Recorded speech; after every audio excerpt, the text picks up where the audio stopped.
Mi nombre es Carmela Fiorella Rossi y hoy, a mis 87 años, llevo conmigo recuerdos que el tiempo no ha podido borrar. Nací en 1937 en Santa Clara del Cobre, un pueblo en el corazón de México, donde todos se conocían por el nombre y por historias familiares que se entrelazaban como los hilos de un encaje antiguo. Las calles adoquinadas guardaban secretos, al igual que los gruesos muros de las casas coloniales. Crecí en una época en la que el respeto era una moneda de mayor valor que el peso mexicano, cuando la palabra de un hombre valía un contrato y el honor de una mujer era su único activo verdadero. El mundo era diferente entonces, ni mejor ni peor, simplemente gobernado por leyes invisibles, que todos cumplíamos sin cuestionarnos. La historia que comparto hoy ha permanecido enterrada en lo más profundo de mi corazón durante décadas. Si el arrepentimiento tuviera el poder de matar, no estaría aquí para narrar estos hechos. Lo que me siguió como una sombra fiel todos estos años fue un sentimiento que ardía dentro de mí, como una brasa bajo las cenizas. Un amor que desafiaba todas las convenciones de la época, que no debería existir, pero que existía con la fuerza de un río que se desborda. Era 1956. Yo acababa de cumplir 19 años y trabajaba en la librería del señor Vincenzo en la calle principal de Santa Clara. Me consideraba afortunada de tener ese trabajo organizando libros y atendiendo a los pocos lectores de la región, en una época en la que muchas niñas de mi edad ya estaban casadas y tenían hijos. Mi padre, don Francesco, junto con mi tío Alfonso, regentaban una pequeña papelería que abastecía de materiales para la única escuela de la ciudad. No éramos ricos, pero vivíamos con dignidad. Mi madre, doña Luciana, se hacía cargo de la casa y de los 6 hijos que teníamos. Como penúltimo hermano, todavía vivía bajo el techo familiar mientras veía a mis hermanos mayores irse uno por uno, las hermanas por matrimonios concertados, los hermanos por la Ciudad de México en busca de oportunidades que nuestro pequeño mundo no ofrecía. Nuestra casa estaba en la parte más alta de Santa Clara, desde donde se podía ver todo el pueblo. Era una construcción sencilla de adobe y madera, con un patio interior donde mi madre cultivaba hierbas y flores aromáticas. Teníamos un jardín trasero donde criábamos algunas gallinas y cultivábamos maíz, frijoles y calabazas. Desde la habitación que compartía con mi hermana menor, Gabriela, antes de casarse a los 16 años, podía ver toda la ciudad abajo, las luces que se encendían al anochecer como luciérnagas atrapadas entre las casas de adobe. Las montañas a lo lejos enmarcaban nuestra existencia cotidiana, inmutable y eterna en comparación con nuestras vidas efímeras. Puedo decir que mis días seguían un ritmo predecible como el péndulo del viejo reloj del salón. Me despertaba con el primer canto del gallo, ayudaba a mi madre con el desayuno para toda la familia, caminaba a la librería, regresaba a almorzar, regresaba al trabajo, y por la noche iba a la iglesia o me quedaba en casa cosiendo con mi madre. Los domingos se dedicaban íntegramente a la misa y la familia. Nadie se atrevía a faltar al servicio religioso, ni siquiera con tiempo tormentoso o con fiebre baja. Mi padre decía que Dios tenía una lista de asistencia más rigurosa que la del maestro de escuela. Estos domingos fueron especiales para mí. Llevaba mi único vestido bueno, uno de algodón con flores que había cosido con retazos que compré poco a poco. No podíamos permitirnos lujos, pero me esforcé por lucir presentable.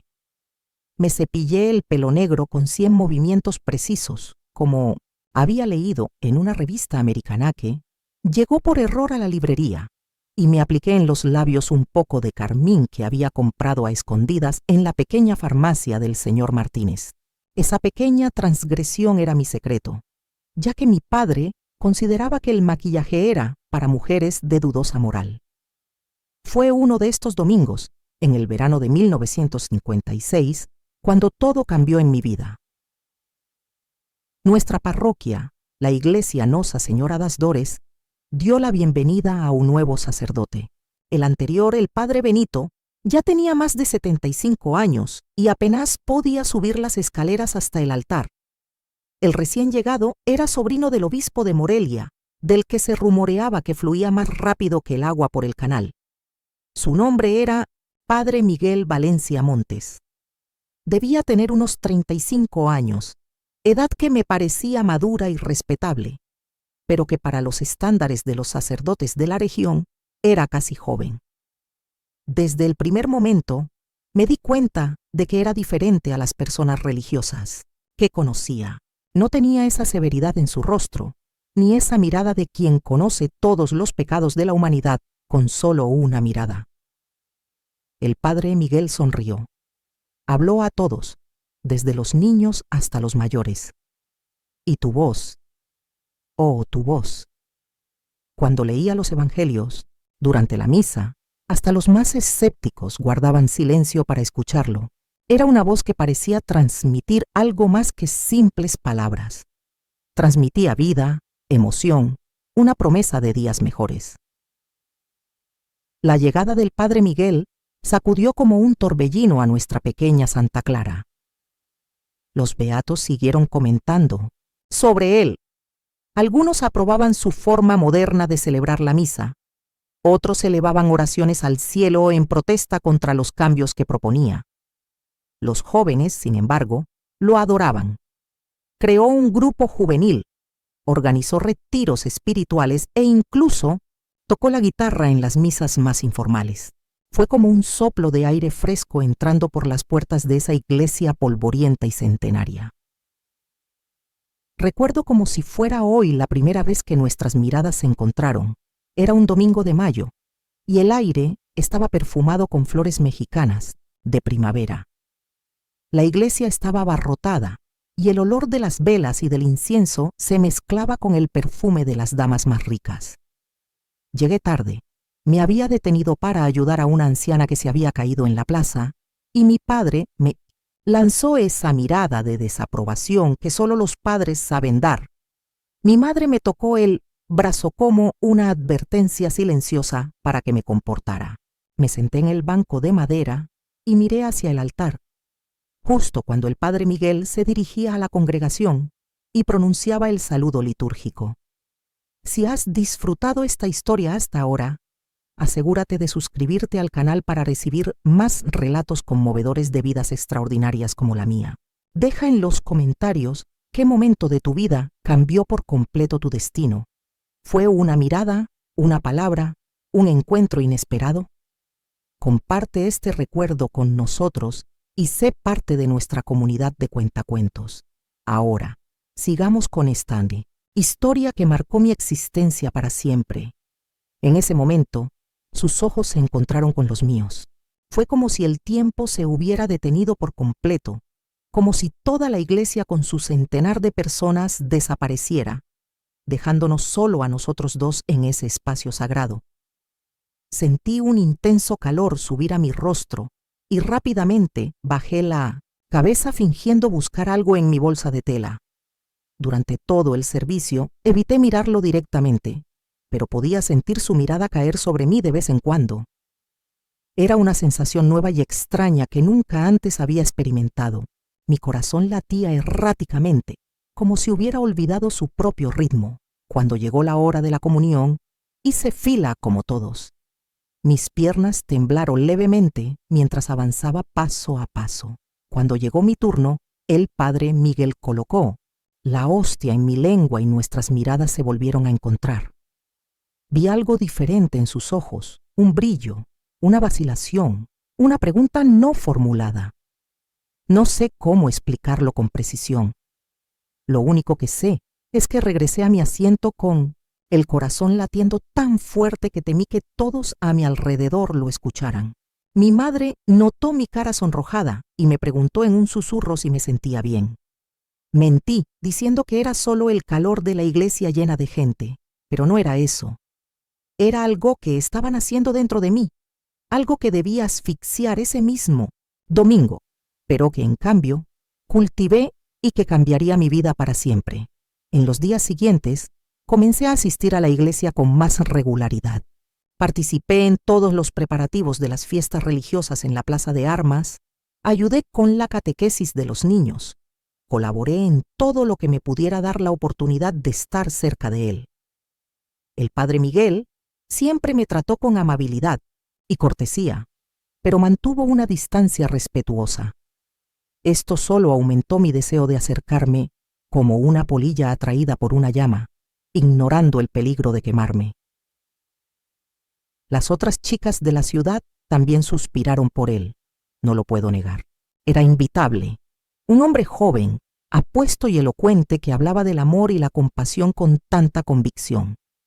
Pero noté cómo su mirada se demoraba un poco más en mí durante las misas, cómo sonreía de manera especial cuando yo llegaba a las reuniones del grupo juvenil. Noté las pequeñas diferencias, las señales casi imperceptibles que alimentaban mi tonta esperanza. En la librería donde trabajaba, los clientes comentaban sobre el nuevo sacerdote. Dijeron que era una vergüenza que un hombre como él hubiera elegido la vida religiosa, que hubiera podido casarse y tener hijos hermosos. Escuché todo en silencio, sintiendo celos irracionales, como si de alguna manera él me perteneciera. En aquella época recibí algunos pretendientes, jóvenes de la ciudad, que acudían a la librería con excusas poco convincentes para comprar cuadernos o lápices, que me invitaban a tomar un refrigerio después de la misa dominical, que incluso visitaban mi casa para hablar con mi padre. Rechacé cortésmente a todos, poniendo excusas. Le dije a mi mamá que no quería novio, que prefería dedicarme a trabajar, ayudar en la casa, cuidar de ella y de mi papá. La verdad es que ninguno de ellos despertó en mí el más mínimo interés. No después de conocer al padre Miguel, una tarde estábamos organizando la fiesta de San Antonio en el salón parroquial detrás de la iglesia. El piso de baldosas hidráulicas se cubrió con hojas de maíz y banderas de colores que se colgarían con motivo de la celebración. Me ofrecí para ayudar con la decoración y por casualidad o obra divina, terminé quedándome sola con él en la habitación. Los demás voluntarios habían salido a buscar más materiales a la sacristía. Yo estaba en un pequeño banco de madera, tratando de alcanzar el techo para colgar las banderas. El padre Miguel me advirtió que el banco no era seguro, que podía caerme. En un acto de audacia que todavía no puedo explicar, le pregunté si me agarraría si me caía. Vi algo diferente en su mirada en ese momento, un destello que pasó tan rápido como un relámpago en el cielo de verano antes de que apartara la mirada y me regañara gentilmente por bromear sobre algo serio. Pero no estaba bromeando. Después de ese día, comencé a notar cambios en su comportamiento. Evitó estar a solas conmigo. Cuando me vi llegar, encontré alguna excusa para estar con otras personas. Sin embargo, yo no era una chica que se rindiera fácilmente. Había algo en la mirada de sus ojos, la forma en que me miraba cuando pensaba que yo no me daba cuenta, que me dijo que no era solo producto de mi imaginación. Había algo real entre nosotros, algo que él intentaba negar tanto como yo intentaba alimentar. Han pasado las fiestas de San Antonio y ha llegado junio a Santa Clara, el mes de las fiestas de San Juan. La feria anual atrajo a gente de todos los asentamientos circundantes. La plaza central se llenó de puestos, música, colores y aromas. Mi padre me permitió ir con mis amigas Rosario y Teresa. Éramos conocidas como las Chicas Hill, ya que todas vivíamos en la parte alta de la ciudad. Fue durante la feria que vi al padre Miguel caminando solo, observando los puestos de artesanía. Estaba sin sotana, vestido como cualquier hombre común y corriente, pantalones oscuros y una camisa blanca de manga corta. Les dije a mis amigos que compraría algo y nos encontraríamos más tarde en el puesto de dulces de Doña Consolación. Lo seguí de lejos, notando lo diferente que se veía fuera de la iglesia, más relajado, más humano. Cuando entró en una calle tranquila cerca del kiosco de la plaza, me armé de valor y lo llamé por su nombre. Se giró sorprendido, casi asustado, y me preguntó qué hacía yo allí sola.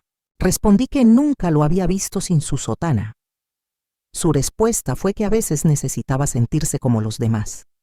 Lo miré a los ojos y le dije, con un coraje que no sé de dónde le salió, que él nunca había sido como nadie para mí. Permanecimos, en silencio, de pie en esa calle tranquila, con el sonido lejano de la música y las risas de la fiesta. Sentí que algo estaba a punto de cambiar, como esa calma antes de la tormenta. Me sugirió que volviera con mis amigos, diciendo que no quedaría bien si nos vieran juntos en estas circunstancias. Le pregunté si me tenía miedo o qué sentía. Mi pregunta lo golpeó como un golpe físico. Pude ver la sorpresa en su rostro. Miró hacia abajo y dijo que no entendía lo que estaba insinuando. Pero él entendió. Sabía que entendía. Era algo visible en sus ojos, algo que intentaba ocultar de sí mismo y del mundo. Cuando intentó alejarse, di un paso adelante. Le recordé que había hecho votos sagrados, sí, pero le pregunté si Dios no había hecho nuestros corazones para amar. Intentó explicar sobre los diferentes tipos de amor, sobre su vocación, sobre sus deberes para con la iglesia. Pero sus palabras sonaron vacías, como si estuviera tratando de convencerse a sí mismo, no a mí. Sus ojos me contaron otra historia, completamente diferente. En un acto de valentía que hasta el día de hoy no sé de dónde salió, me acerqué y toqué su rostro. Su piel estaba caliente, su barba áspera bajo mis dedos. Él no se alejó.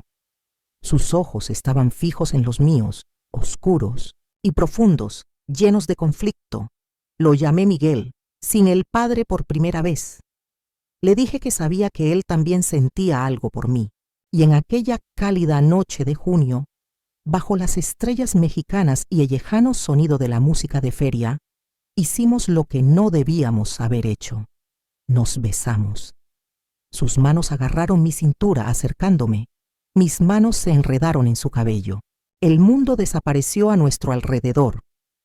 Cuando nos separamos, ambos estábamos sin aliento. Vi lágrimas en tus ojos. Nos pidió perdón a Dios y a mí. Pero no había ningún arrepentimiento real en su voz. Lo que existía era miedo. Miedo a lo que habíamos empezado. Miedo a lo que pueda pasar. Le pedí que no se disculpara por algo tan hermoso. Le dije que no podía ser pecado. Cerró los ojos, como si intentara ordenar sus pensamientos, y cuando los volvió a abrir, había una determinación diferente en ellos. Me dijo que necesitábamos hablar, pero no entonces. Era demasiado peligroso. Acordamos encontrarnos en la antigua capilla de San Francisco, en las afueras de la ciudad, una iglesia pequeña y casi abandonada que pocos frecuentaban. Comentó que podría ir con la excusa de revisar el estado del edificio para futuras remodelaciones. Programamos la reunión para el día siguiente, al anochecer. Nos despedimos con un último beso rápido y furtivo. Volvió a mezclarse con la feria, volvió a ser el padre Miguel para el resto del mundo. Lo vi alejarse, todavía, saboreando sus labios sobre los míos. Todo mi cuerpo vibró como si acabara de despertar de un largo sueño. Esa noche, acostada en mi cama, no pude dormir. El beso se repitió en mi mente como una película, una y otra vez. Sus manos en mi cintura, el calor de su cuerpo, el sabor de su boca. Sabía que habíamos cruzado una línea peligrosa.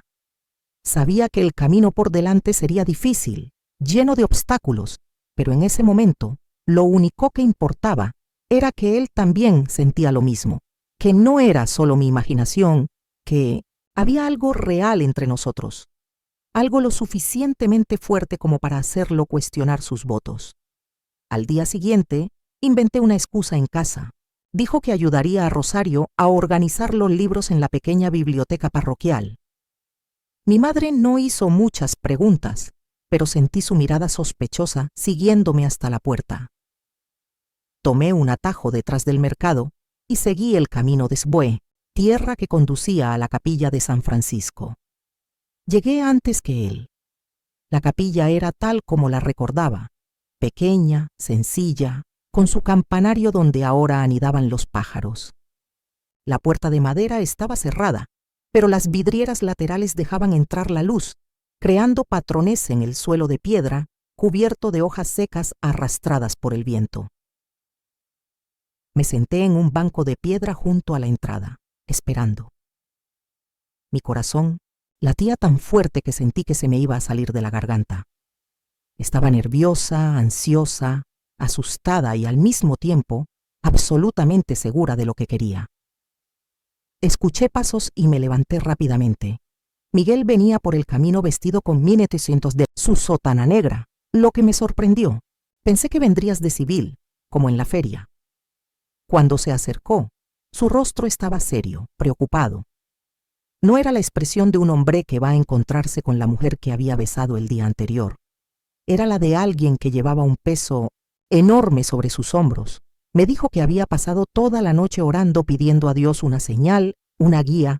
Dijo que lo que había pasado entre nosotros fue un error, un momento de debilidad.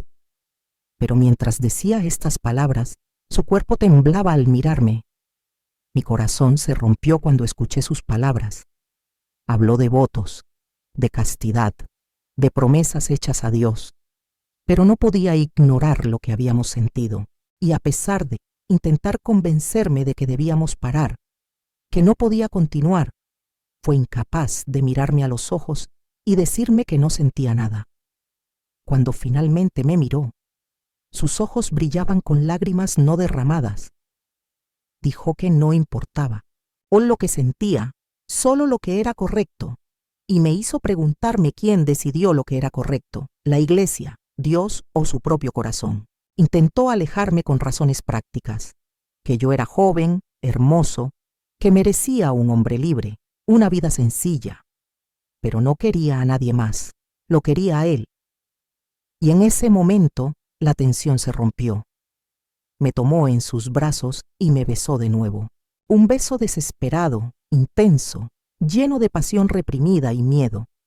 Sus manos tomaron mi rostro con ternura mientras mis dedos se aferraban a su sotana, acercándolo aún más a mí.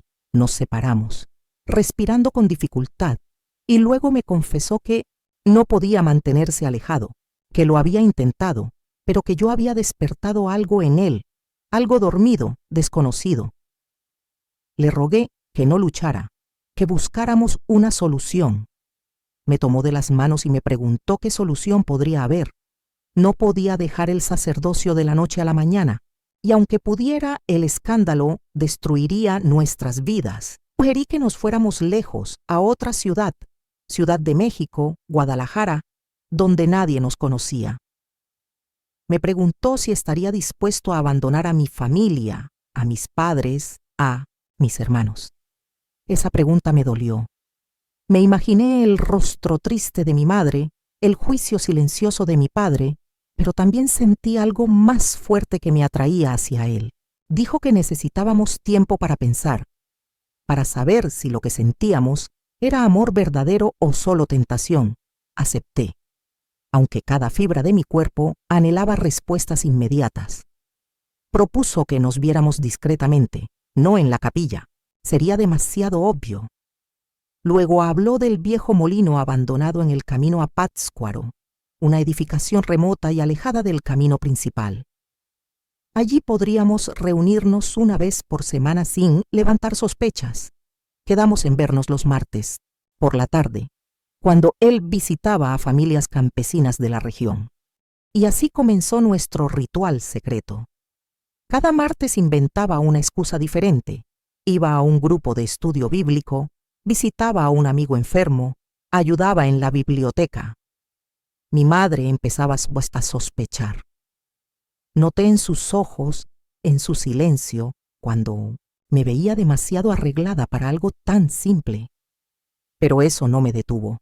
El antiguo molino fue la escapada perfecta. La casa principal estaba en ruinas, pero el antiguo anexo del administrador aún resistía el paso del tiempo. Allí, en ese modesto espacio, nos encontramos semana tras semana durante ese verano, descubriéndonos no solo en cuerpo, sino también en alma. Hablamos durante horas. Me habló de su infancia en Puebla, hijo de devotos comerciantes que siempre soñó con tener un hijo que fuera sacerdote. Me contó cómo entró al seminario cuando era casi un niño, sin entender del todo el compromiso que estaba asumiendo. Habló de sus dudas, de su fe que aún vivía, aunque herida. Le conté de mis sueños de estudiar, de conocer lugares más allá de Santa Clara, de las expectativas familiares que pesaban sobre mí como hija menor, casarme, tener hijos, seguir el camino que todos esperaban. Y sí, nos amamos. Al principio fueron besos cada vez más intensos, luego caricias trémulas, tímidos descubrimientos de cuerpos aprendiendo el deseo. Miguel vaciló, atrapado entre la culpa y el placer. Murmuró que era pecado mientras sus manos recorrían mi piel. Le respondí que entonces Dios nos perdonaría, guiándolo con mis manos donde más lo deseaba. Fue una tarde calurosa de julio que nos entregamos por completo. Afuera llovía copiosamente, como si el cielo nos ofreciera un velo de intimidad. Fue incómodo, doloroso, como cada primera vez, pero también transformador. Después, tumbado en el viejo colchón que habíamos conseguido llevar hasta allí, lloró. Lágrimas silenciosas que mojaron mi hombro mientras acariciaba su cabello. Murmuró que Dios debía odiarlo. Le respondí que Dios es amor. ¿Cómo podría odiarnos si lo que hicimos fue por amor? Él no respondió. Solo me abrazó con más fuerza, como si yo fuera su única certeza en medio de la tormenta. A partir de ese día, nuestras reuniones se volvieron más urgentes. Ya no era solo un deseo, era una necesidad vital de estar juntos, de encontrar una salida. Miguel empezó a hablar cada vez más en serio de dejar el sacerdocio. Mencionó la posibilidad de pedir una excedencia temporal, alegando que necesitaba repensar su vocación. Entonces tal vez podríamos ir a la Ciudad de México, donde tu prima podría ayudarte a conseguir un trabajo. Había estudiado filosofía antes del seminario. Quizás podrías enseñar. Cuando le pregunté por nosotros, me sugirió que con el tiempo, cuando todo se calmara, podríamos casarnos y tener una vida normal. Qué dulces e imposibles sonaron esas palabras. Quería creerles. Quería imaginarme esta vida con él. Una casa sencilla, niños. Despertarme con él todas las mañanas sin miedo ni culpa. Sabía que mis padres nunca aceptarían eso. Para ellos sería como si me hubiera seducido, corrompido. También reconoció que para sus padres sería una traición, no solo a su vocación, sino a la confianza y los sacrificios que hicieron para enviarlo al seminario. Cuando le pregunté qué haríamos, me besó en la frente y dijo que lo haríamos paso a paso. Primero hablaría con el obispo o pediría orientación espiritual. Prepararía el terreno. Entonces podríamos planear nuestra salida, quizás hacia Monterrey, lo suficientemente lejos. Acepté, aunque una voz dentro de mí dudaba que fuera tan simple. Me dije a mí mismo que nada que valga la pena tener es fácil y que nuestro amor lo valía todo. Agosto trajo olas de calor que asfixiaron a Santa Clara. Y con ello también llegó el descubrimiento que lo cambiaría todo. Al principio no me alarmó demasiado el retraso de mi ciclo menstrual, que nunca había sido regular. En ocasiones, el estrés o los cambios en la dieta provocaron retrasos.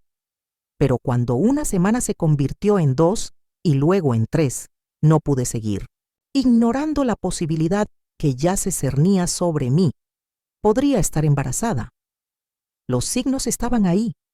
El cansancio inusual desde que me levanté. Las náuseas matutinas que disimulé con excusas de malestar, la sensibilidad en mis senos. Aún así, me aferré a la idea de que eran coincidencias. Mi madre notó mi palidez una tarde mientras la ayudaba a pelar maíz en el jardín. Me preguntó si estaba comiendo bien. Mentí diciendo que era cansancio por trabajar en la librería, que don Vincenzo me había ampliado el horario. Ella me miró con esos ojos de madre que ven a través de las mentiras. También comentó mis frecuentes salidas y me preguntó si las actividades del grupo juvenil parroquial no me estaban sobrecargando. Miré mis manos manchadas de tierra y respondí que no, que era importante colaborar con la iglesia, mencionando que el padre Miguel siempre decía que los jóvenes eran el futuro de la comunidad. Cuando dije su nombre, sentí que el calor subía a mis mejillas. Desde nuestra conversación sobre su posible renuncia al sacerdocio, nuestras reuniones se habían vuelto más intensas, más desesperadas, como si cada una pudiera ser la última antes de un gran cambio. Murmuró mi madre, sin parecer convencida. Me pidió que tuviera cuidado y comentó que el cura tenía una mirada que no le gustaba. Cuando le pregunté qué quería decir, los describió como ojos hambrientos que observaban demasiado a las chicas. Hizo la señal de la cruz pidiendo perdón por hablar así de un consagrado, pero dijo que tenía un mal presentimiento. Permanecí en silencio, con el corazón agitado. Podría sospechar. Alguien más podría notar cómo me miraba Miguel durante las misas y reuniones. Le respondí que ella imaginaba cosas, que el cura simplemente estaba atento. Se encogió de hombros y volvió al maíz, añadiendo que yo era su hija menor y que solo quería protegerme. Esa noche, en la oscuridad de mi habitación, sus palabras resonaron en mi cabeza. Si ella supiera de qué debería protegerme, no sería de Miguel, sino de mí misma y de mis propias decisiones. Y tal vez ya era demasiado tarde. A la mañana siguiente, me armé de valor y fui a la farmacia del señor Ortega, en el otro extremo de la ciudad, donde nadie me conocía bien. Compré un medicamento que, según las mujeres mayores, detendría la menstruación si fuera solo un retraso. Hierbas amargas que mezclé con miel, según las indicaciones, y las tomé durante 3 días. No pasó nada excepto un dolor de estómago que me hizo faltar al trabajo. La realidad se volvió ineludible. Yo, Carmela Fiorella Rossi, hija de Francesco y Luciana, niña de una familia de Santa Clara, estaba embarazada. Y el padre era el hombre que todos veneraban, el que guiaba las almas hacia Dios, el que había hecho votos de castidad ante el Todopoderoso. Nuestra próxima reunión estaba prevista para el martes siguiente. Fueron los 7 días más largos de mi vida. No podía comer ni dormir. En la librería se me cayó una pila de libros recién llegados, lo que me valió una fuerte reprimenda. En la misa dominical no tuve el valor de mirarlo ni de recibir la comunión de sus manos. Él notó mi ausencia. Vi sus ojos buscándome entre la multitud, la preocupación reflejada en su rostro. Cuando finalmente llegó el día, fui al viejo molino con el corazón pesado como el plomo. La tarde era gris, amenazaba lluvia, como si el cielo compartiera mi tristeza. Miguel ya me estaba esperando sentado en los escalones de piedra. Su rostro se iluminó cuando me vio, pero la alegría desapareció cuando notó mi expresión. Se levantó preocupado y vino a mi encuentro. No respondí a sus preguntas, simplemente entré a la casa sintiendo que mis piernas podían fallar en cualquier momento. Me senté en la vieja silla que habíamos traído allí. Se arrodilló frente a mí, tomó mis manos frías entre las suyas y me rogó que hablara, lo que lo asustó. No había palabras correctas para lo que necesitaba decir, así que lo solté.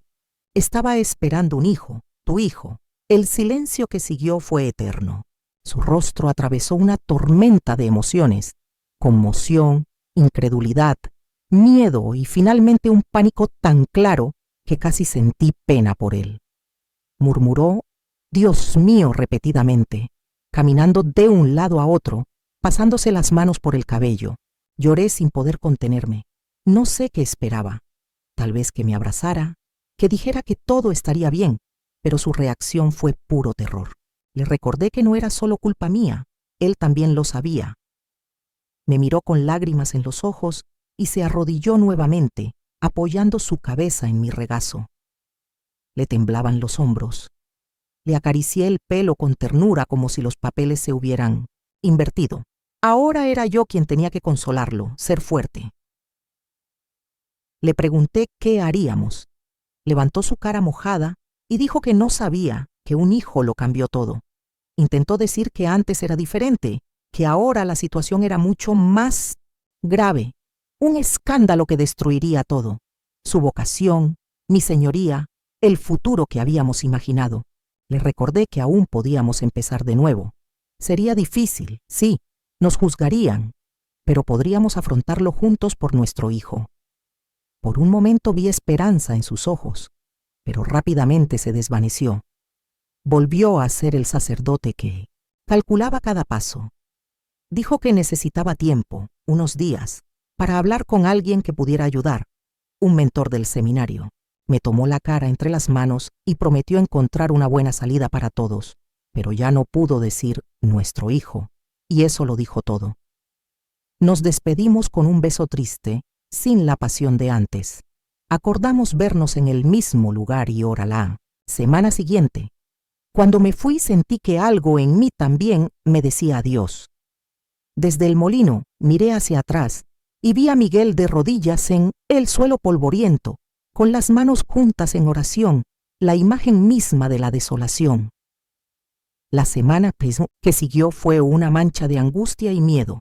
En casa intentaba actuar con normalidad, pero cada vez me resultaba más difícil ocultar las náuseas matutinas, el cansancio, los sutiles cambios en mi cuerpo, que pronto notarían ojos atentos como los de mi madre. En la librería, don Vincenzo me llevó aparte, después de que, por tercera vez esa semana, se me cayera una pila de libros que estaba organizando. Me preguntó si estaba enfermo, si necesitaba unos días de descanso. Le dije que no, que estaba un poco distraída y me disculpé prometiendo que no volvería a suceder. Me miró con recelo, pero no insistió. Antes de regresar al mostrador, sin embargo, puso su mano en mi hombro y dijo que si necesitaba hablar, la puerta de su casa siempre estaría abierta, que doña Francesca me quería mucho. Fue un gesto amable que casi me hizo derrumbarme allí mismo. Ojalá todo fuera tan sencillo como hablar con mi jefe y su esposa. En la iglesia evitaba, en la medida de lo posible, encontrarme con Miguel. Fui a misa a la parroquia de San Pedro, al otro extremo de Santa Clara, ante las protestas de mi madre, quien no entendía por qué quería llegar tan lejos cuando teníamos la iglesia principal tan cerca. Inventé una historia sobre una novena especial que había prometido seguir.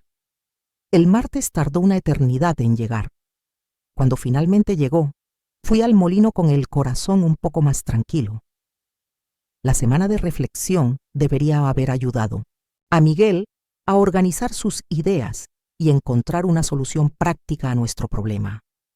Quizás ya había hablado con el obispo y preparado su salida de la iglesia, pero cuando llegué, el molino estaba vacío. Esperé 1 hora, 2, hasta que el sol empezó a ponerse, poniendo el cielo de color rojo sangre. Él no apareció. Regresé a casa confundida, asustada y sintiéndome traicionada. Al día siguiente, fui a la iglesia principal decidida a encontrarlo. La señora que limpiaba el altar me dijo que el padre Miguel había viajado. Cuando le pregunté dónde y cuándo regresaría, respondió que no lo sabía con certeza, que el obispo de Morelia lo había llamado urgentemente y que el padre Benito, que ya estaba jubilado, cubriría las misas por un tiempo. Sentí que el mundo giraba a mi alrededor. Se había marchado sin avisar, sin dar explicaciones. Había huido del problema, de mí, de nuestro hijo. Entonces comenzaron los rumores, que el obispo lo había enviado en misión especial a un rincón remoto del estado de Oaxaca, donde había escasez de sacerdotes. Otros dijeron que había pedido ir a un monasterio en Puebla para un retiro espiritual. Los sacerdotes de la iglesia compitieron para ver quién tenía la información más precisa, quién conocía mejor los detalles de la repentina partida del querido joven sacerdote. Nadie, por supuesto, relacionó su salida con la pálida joven de la librería, que ahora llevaba en su vientre el secreto más explosivo de Santa Clara. Los días que siguieron fueron los más oscuros de mi vida. Todas las mañanas me despertaba, con la esperanza de que todo fuera solo una pesadilla, que Miguel regresara, que tocara a mi puerta diciendo que había encontrado una solución, que estaríamos juntos. Pero él no regresó. Ninguna carta, ningún mensaje. Mi madre notó que algo andaba mal. Me encontré llorando varias veces. Preguntó qué estaba pasando. Inventé excusas. Una pelea con un amigo, el cansancio, un libro triste. Ella fingió creerlo, pero sus ojos sabían que era algo más profundo. Mientras tanto, mi vientre, todavía imperceptible para los demás, empezó a endurecerse con una firmeza que solo yo notaba. Mis senos se sentían más pesados, las náuseas eran implacables. Ya no podía negar la realidad. Llevaba dentro de mí al hijo de un sacerdote que había huido de su responsabilidad. Fue en ese momento de desesperación que recibí una carta sin remitente, solo con mi nombre en el sobre. Reconocería la letra en cualquier lugar. La letra elegante de Miguel, que tantas veces había admirado en los tratados parroquiales. Con manos temblorosas abrí el sobre. Dentro había una breve carta y un fajo de billetes. Dijo que no había tenido fuerzas para afrontar la situación, que iba a un monasterio en Puebla para un retiro espiritual indefinido, que había solicitado el traslado a otra diócesis más lejana, que oraba todos los días por mí y por el niño, para que Dios nos perdonara. No firmé. No fue necesario. Cada palabra fue como una puñalada en el pecho. Él no volvería. Había elegido su sotana antes que nosotros. Me había abandonado. Rompí la carta en pequeños pedazos y las lágrimas nublaron mi visión. El dinero, sin embargo, lo conservé. El orgullo. No alimentaría a un niño ni pagaría a una partera cuando llegara el momento. Fue mi tía Magdalena quien me salvó. Hermana menor de mi madre, vivía sola en Tacámbaro, un pueblo vecino de Santa Clara. Era viuda y sin hijos. Vivía en una casa sencilla. Cuando era niña pasaba las vacaciones con ella, mujer de pocas palabras, pero de gran corazón. Me armé de valor y fui a visitarla un domingo. Ya no podía guardar este secreto sola. Estaba a punto de explotar. Necesitaba que alguien me escuchara sin juzgarme, y ella siempre tuvo ese don. Le conté todo, desde el primer vistazo a la iglesia hasta la cobarde carta.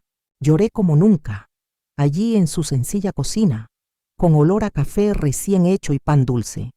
Ya me escuchó en silencio, con los ojos atentos y las manos ásperas sosteniendo las mías de vez en cuando. Cuando terminé mi historia, no hubo ningún sermón, solo un suspiro, una mano pasando por el cabello gris y el reconocimiento de que llevaba una cruz pesada, pero no tendría que cargarla solo. Ella me ayudaría. El plan era sencillo. Les decía a mis padres que tía Magdalena estaba enferma y necesitaba ayuda. Viviría con ella un tiempo hasta que naciera el niño. Entonces decidiríamos qué hacer. Fue una solución temporal, pero nos daría tiempo para pensar. Regresé a casa con una extraña sensación de alivio y temor. Alivio por haber compartido el secreto, por tener un plan. Miedo por lo que vendría, por lo que dirían mis padres al enterarse, por el futuro incierto de mi hijo. No fue difícil convencerlos. La tía Magdalena realmente no gozaba de buena salud. Tenía reumatismo que empeoraba con el frío, además de hipertensión arterial. La idea de que yo la ayudaría parecía sensata. Mi madre incluso comentó que sería bueno para mí aprender a cuidar una casa, ya que tenía edad para hacerlo. Entonces, un sábado de septiembre, partí hacia Tacámbaro con 2 maletas y el corazón apesadumbrado. La despedida fue dolorosa, no por la distancia. La ciudad estaba a menos de 3 horas, sino por la mentira. Sabía que cuando regresara nada sería igual. Tacámbaro era incluso más pequeño que Santa Clara. Una plaza central, algunas calles de piedra, casas sencillas y una iglesia. Más caliente y seco, pero con la ventaja de que poca gente me conocía. Podría ser simplemente una niña que ayuda a una tía enferma, sin miradas curiosas ni preguntas indiscretas. La casa de la tía Magdalena estaba en una calle lateral alejada del centro. Era pequeño pero acogedor. 2 dormitorios, sala y cocina. Juntos, un patio con gallinas, limoneros y aguacateros. El baño era externo, sencillo pero limpio. Me preparó la habitación de invitados que perteneció a su difunto marido. Una cama individual, un tocador, un armario antiguo. En la ventana, cortinas de encaje que ella misma había hecho. Allí, en esa habitación sencilla, en esa casa con pisos de cemento y paredes encaladas, pasé los meses más transformadores de mi vida. El tiempo en Tacámbaro transcurrió lentamente. Los días eran iguales. Me levantaba temprano, ayudaba a tía Magdalena con el desayuno, luego con las tareas del hogar. Por la tarde nos sentamos en el pequeño balcón. Bordé. Ella me había enseñado punto de cruz. Dijo que ayudaba a calmar la mente. Tejía pequeñas piezas para el bebé, cardigans, zapatos, mantas. Por la noche escuchábamos la radio y hablábamos de todo y de nada. La tía Magdalena me contaba historias familiares, recuerdos de cuando ella y mi madre eran niñas.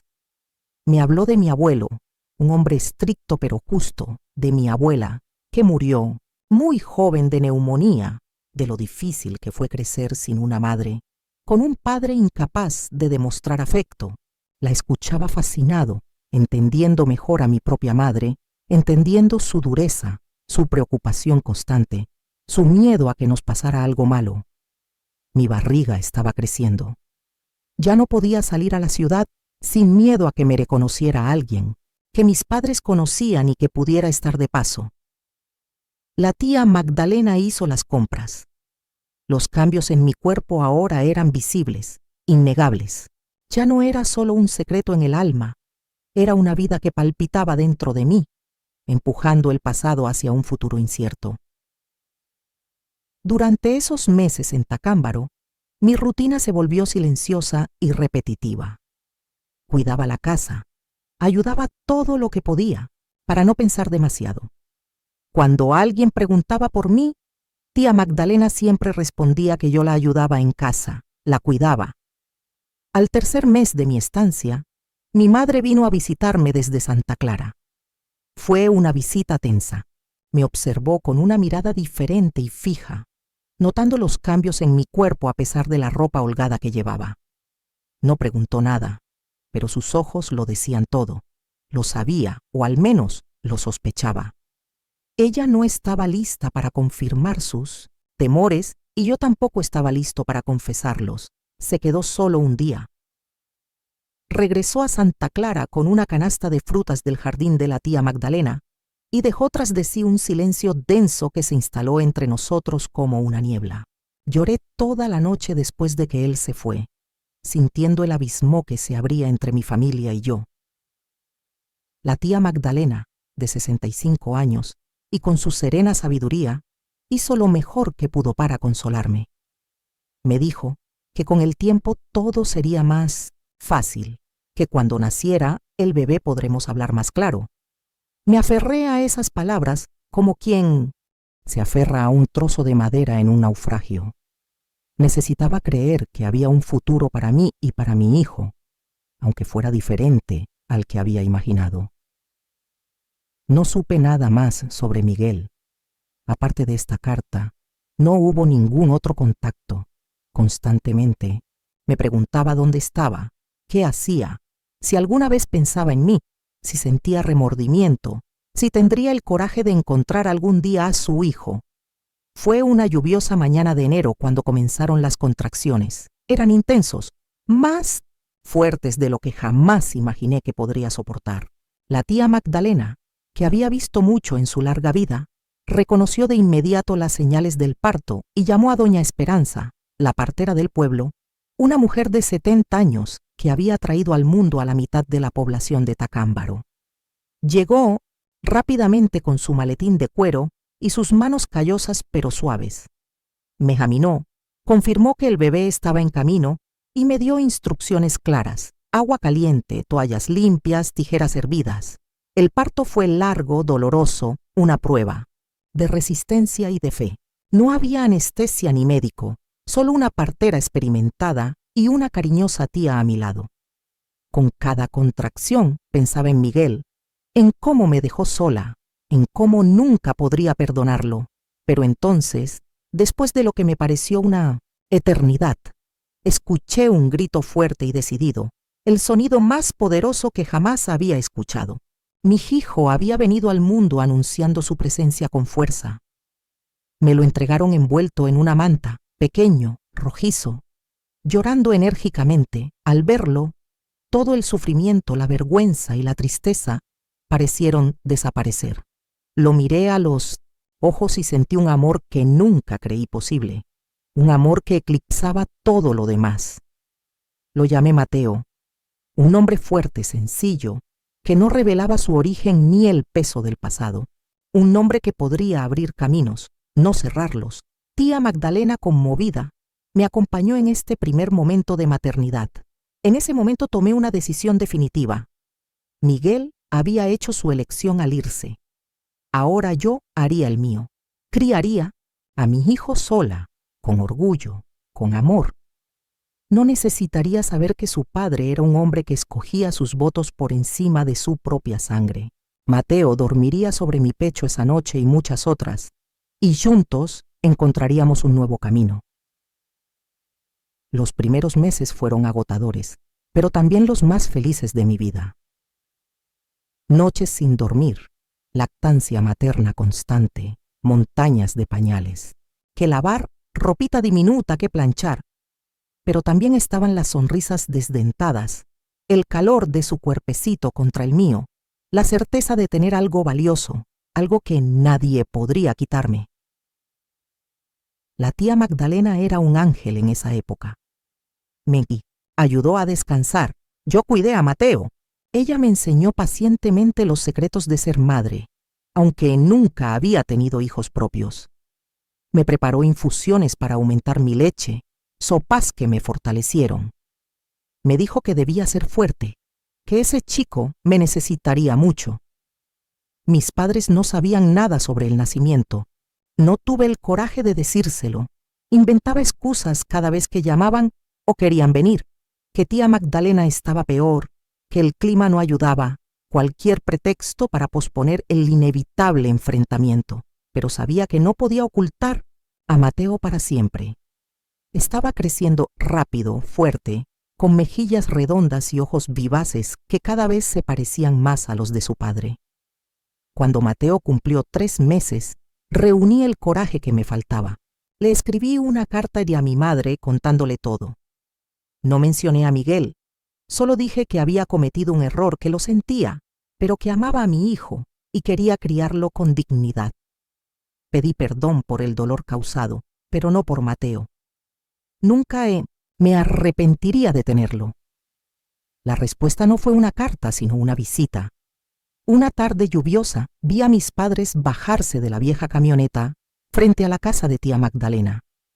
Mi padre parecía haber envejecido años en unos pocos meses. Mi madre tenía los ojos rojos de alguien que había estado llorando todo el camino. La tía Magdalena los recibió tensa pero decidida. Mateo dormía en la habitación. Nos sentamos todos en la pequeña habitación.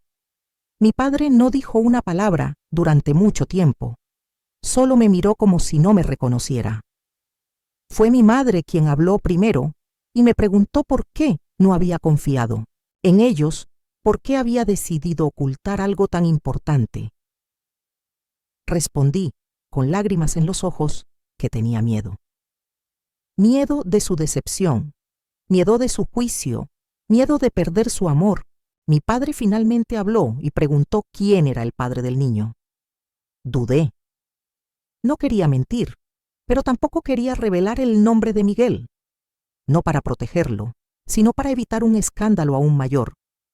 Solo dije que era un hombre que no podía casarse conmigo, que se había ido y no volvería. Mi padre insistió queriendo saber si la habían engañado, si la habían obligado. Le aseguré que no, que había sido un error de parte de ambos, un amor que no debería haber existido, pero existió. En ese momento Mateo se puso a llorar en la habitación. Tía Magdalena empezó a levantarse, pero mi madre fue más rápida. «Déjame ver a mi nieto», dijo con una voz que no admitía negativa. La seguí hasta su habitación, temblando de nerviosismo. Se acercó a la cuna y miró al pequeño que estaba inquieto, con los puños cerrados y la cara roja de tanto llorar.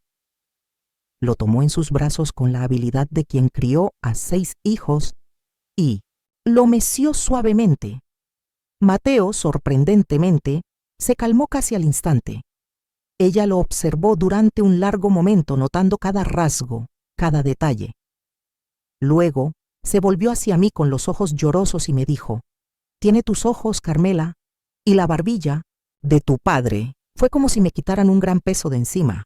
Unas lágrimas silenciosas corrieron por mi rostro, mientras observaba a mi madre, con mi hijo en brazos, aceptándolo, incorporándolo a nuestra imperfecta familia. Regresamos a la sala donde mi padre y tía Magdalena esperaban en tenso silencio. Mitza, madre, entró con Mateo en brazos y sin decir palabra se acercó a mi padre. «Mira a tu nieto, Francesco», dijo con firmeza. Mi padre, un hombre de pocas palabras y emociones aún más raras, miró el pequeño paquete. Su rostro, antes cubierto por una máscara de desaprobación, se suavizó casi imperceptiblemente. Extendió un dedo calloso para tocar la manita de Mateo, quien la agarró con una fuerza sorprendente para un bebé tan pequeño. «Tiene la fuerza de Rosy», murmuró casi para sí mismo. Fue lo más cercano a la aceptación que podía esperar en ese momento. Pasamos el resto de la tarde discutiendo el futuro. Mi padre quería que regresáramos a Santa Clara de inmediato para enfrentar los comentarios de frente. «Un Rosy nunca se esconde», repitió. Mi mamá, más práctica, sugirió que esperáramos a que Mateo cumpliera 6 meses para que yo pueda ser más fuerte. Finalmente, acordamos que regresaría a Santa Clara el mes siguiente. Nos quedaríamos con mis padres hasta que pudiera trabajar y sustentarme. Tía Magdalena se ofreció a venir con nosotros para ayudar con Mateo mientras yo trabajaba. Inventaríamos una historia sobre un marido que murió en un accidente, muy lejos. No era verdad, pero protegería a Mateo de miradas y comentarios desagradables. Cuando mis padres se fueron, me quedé con una mezcla de emociones: alivio por haber aceptado a Mateo, aprensión por lo que nos esperaba en Santa Clara. Tía Magdalena me abrazó fuerte y me dijo que había sido muy valiente, que lo más difícil ya había pasado. Quería creerle. Las siguientes semanas pasaron volando con los preparativos para nuestra partida. Empaqué la poca ropa que había traído, ahora agregada con algunas piezas más holgadas para acomodar mi cuerpo posparto. La tía Magdalena le preparó una pequeña canastilla a Mateo, ropita que había tejido, pañales de tela, frazadas pequeñas. Metimos todo en 2 maletas gastadas, las mismas con las que habíamos llegado y que ahora llevaban un futuro completamente diferente. El día de la salida vino a recogernos don Alfonso, amigo de la familia y dueño del único taxi que había en Tacámbaro. La tía Magdalena se despidió de sus vecinos, prometiendo regresar en unas semanas para revisar la casa. Contó la historia que habíamos ensayado, que iba a ayudar con el nieto de su hermana, cuyo padre había fallecido trágicamente. El viaje de regreso a Santa Clara fue largo e incómodo, con Mateo llorando de vez en cuando en el regazo de tía Magdalena, mientras yo observaba pasar el paisaje desde la ventanilla del taxi. Las montañas, los campos de maíz, los pequeños pueblos. Todo parecía diferente ahora, visto a través de los ojos de una mujer y ya no de una niña. Llegamos al anochecer. Mi corazón se aceleró cuando vi las primeras casas familiares a la entrada de la ciudad. Recordé la última vez que había pasado por allí, saliendo con 2 maletas y un secreto en la barriga. Ahora regresaba con ese secreto en sus brazos, pequeño y perfecto, con pequeños mechones de cabello oscuro y ojos curiosos que intentaban captar el mundo que lo rodeaba. Mi madre nos esperaba en la puerta, ansiosa. Nos abrazó. Levantó a Mateo inmediatamente, cubriéndolo de besos como si no lo hubiera visto en meses en lugar de semanas. Mi padre estaba dentro, sentado en su sillón favorito, fumando su pipa. Se levantó cuando entramos, me dio un beso contenido en la frente y acarició la cabeza de Mateo sin decir una palabra. La casa parecía más pequeña de lo que recordaba, o tal vez había crecido. Mi habitación había sido preparada con una sencilla cuna que mi padre había construido para su primer nieto. Una cuna que debería haber sido para el hijo de mi matrimonio, no para el fruto de un amor prohibido. Me di cuenta de que mi madre había contado la historia que acordamos a unos vecinos, curiosos que se presentaron en los días siguientes, trayendo pequeños obsequios y muchas preguntas veladas. Habló de un breve matrimonio en Morelia, con un joven trabajador que había muerto en un accidente en las minas incluso antes de conocer a su hijo. Las mujeres me miraron con lástima, algunas murmurando «tan joven y ya viuda», mientras examinaban discretamente mis dedos en busca de un anillo de bodas que nunca existió. La tía Magdalena se quedó con nosotros, como había prometido. Tu apoyo fue fundamental en los primeros días, ayudándome a adaptarme a la nueva rutina en casa de mis padres.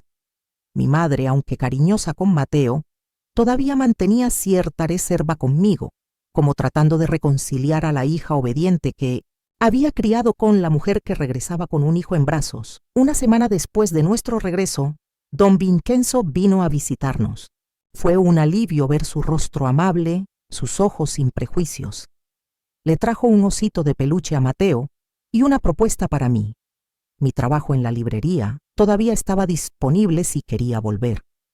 Su esposa, doña Francesca, podría cuidar de Mateo durante mis horas de trabajo si fuera necesario, o podría llevarlo conmigo e improvisar un pequeño espacio en la parte trasera de la tienda. Fue el primer gesto de normalidad, la primera mano extendida que no venía de mi familia. Acepté inmediatamente. Necesitaba trabajar no solo por el dinero, sino por mi salud mental. Necesitaba reconectarme con el mundo, demostrarme a mí misma que podía ser madre y mujer trabajadora, que no necesitaba elegir entre una cosa y otra. Entonces, cuando Mateo cumplió 2 meses, volví a trabajar en la librería. Mi padre convirtió una canasta vieja en una cuna portátil que llevaba conmigo. Don Vincenzo reorganizó el pequeño almacén en la parte trasera de la tienda, transformándolo en un espacio acogedor donde yo podía amamantar y cuidar a Mateo entre clientes. Al principio fue difícil. Las miradas curiosas, los susurros al pasar, las preguntas indiscretas sobre mi difunto marido. Algunas mujeres del pueblo evitaban entrar a la librería cuando yo estaba allí, como si mi supuesta viudez fuera contagiosa.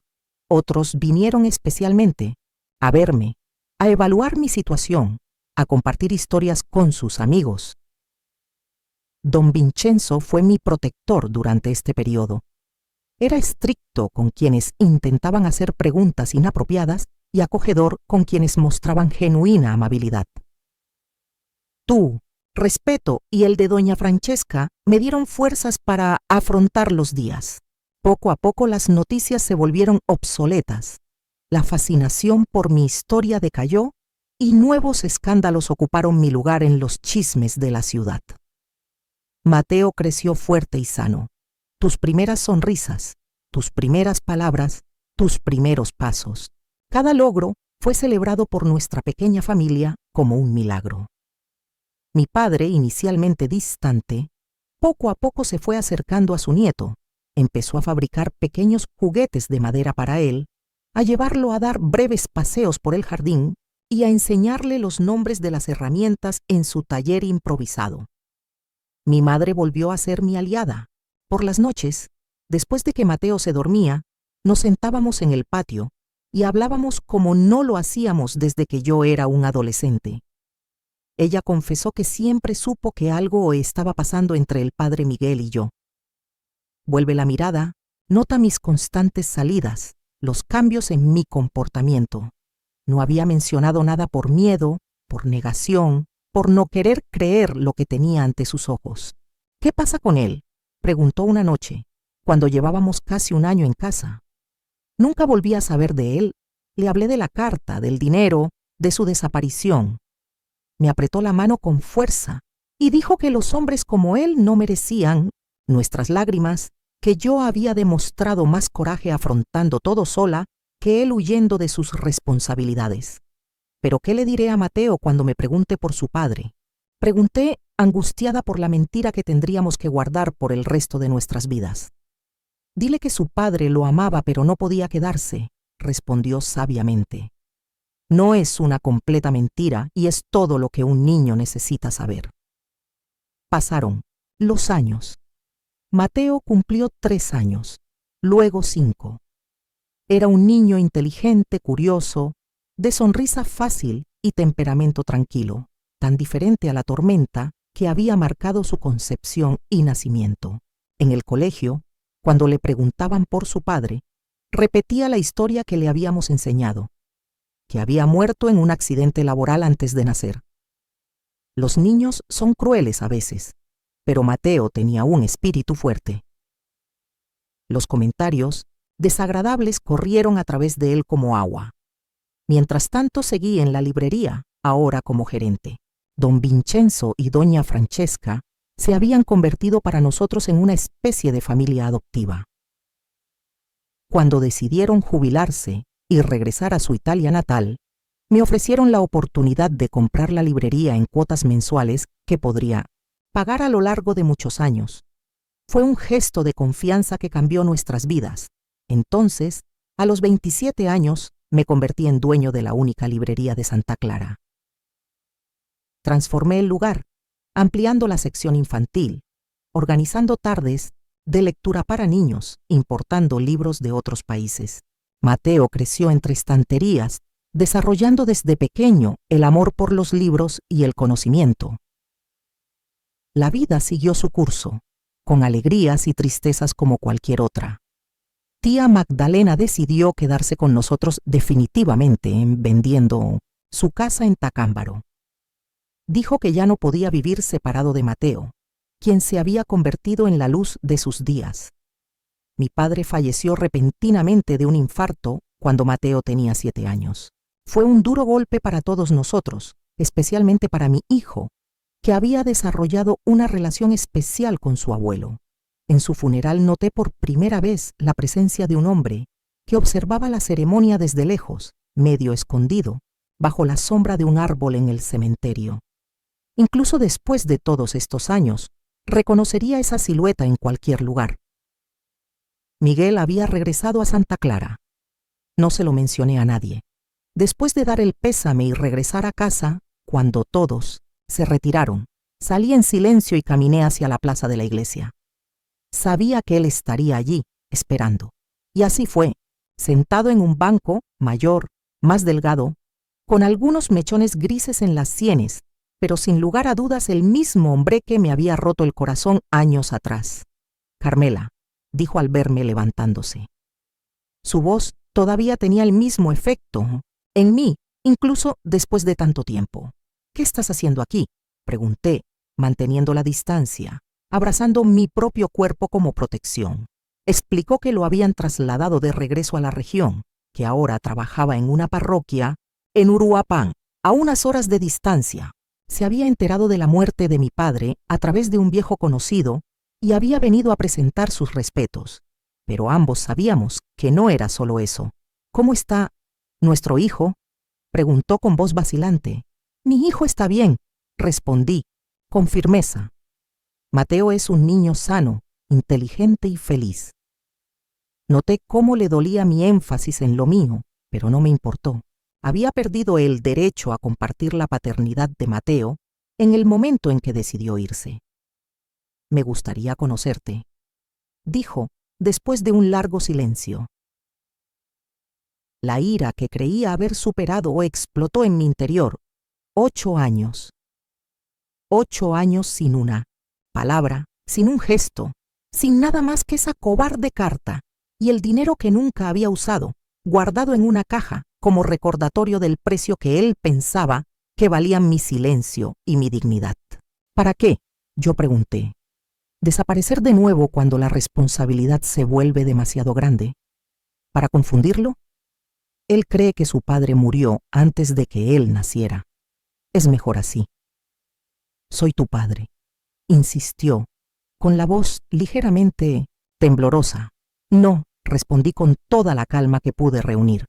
Un padre es el que crea, el que ama, el que está presente. Tú no eres ninguna de esas cosas. Bajó la cabeza, derrotado. Luego me dijo que en los años posteriores a su partida había caído en una profunda depresión. Había sido enviado a varios monasterios, siempre luchando con su vocación, con su fe. Había intentado olvidarme de mí misma, olvidar al hijo que había abandonado, pero no había podido. Los pensamientos sobre nosotros lo perseguían, especialmente en las noches solitarias. Tengo pesadillas, confesó. Sueño con él creciendo, sin mí, odiándome, culpándome. Él no te odia, respondí con sinceridad. No puedes odiar lo que no conoces. Esas palabras parecieron impactarlo más que cualquier otra cosa que pudiera decir. Sus ojos se llenaron de lágrimas, pero no mostré compasión. Había llorado todas mis lágrimas por él hace muchos años. Me preguntó si al menos podía verlo de lejos, verle la cara, saber cómo era nuestro hijo. Me negué. Me explicó que se quedaría en la rectoría unos días por si yo cambiaba de opinión. Nos despedimos sin un toque, sin promesas, solo con el peso de todo lo que pudo haber sido y no fue. Regresé a casa con el corazón apesadumbrado, pero de alguna manera más ligero, como si ese encuentro hubiera sido necesario para cerrar un ciclo que permanecía abierto. Cuando entré encontré a Mateo despierto, sentado en la cama con un libro de cuentos que fingió leer mientras me esperaba. ¿Dónde estabas, mamá?, preguntó con sus ojos inocentes, tan parecidos a los de Miguel que a veces dolía mirarlos. Necesitaba caminar un poco, mi amor. Piensa en el abuelo, respondí sentándome a su lado en la cama. Apoyó su cabeza en mi hombro, gesto que siempre hacía cuando sentía mi tristeza. Para ser un niño de 7 años, tenía una sensibilidad sorprendente. Nos quedamos en silencio por un momento, sintiendo la presencia del otro. «Mami», dijo finalmente, con la voz vacilante que usaba cuando estaba a punto de hacer una pregunta difícil. ¿Cómo era mi padre? Mi corazón se detuvo por un momento. Durante todos esos años, solo, ocasionalmente había preguntado por su padre, aceptando con naturalidad la historia que le habíamos contado. ¿Por qué ahora, justo cuando Miguel regresaba a la ciudad? ¿Por qué preguntas eso ahora, querida?, pregunté, tratando de mantener mi voz tranquila. Rafael, del colegio, dijo que su padre fue hoy al cementerio. Dijo que todos los padres deberían estar allí para despedirse de su abuelo. Pero el mío no. Porque murió, ¿no? Lo abracé con fuerza, luchando por contener las lágrimas. ¿Qué debería decir? ¿Mantener la mentira que habíamos mantenido durante tanto tiempo o decirle la verdad, que su padre estaba vivo, allí mismo en Santa Clara? Tu padre era un hombre amable, comencé, eligiendo mis palabras con cuidado. Tenía una voz hermosa que hacía que la gente se detuviera y escuchara. Amaba los libros como a ti y tenía los mismos ojos.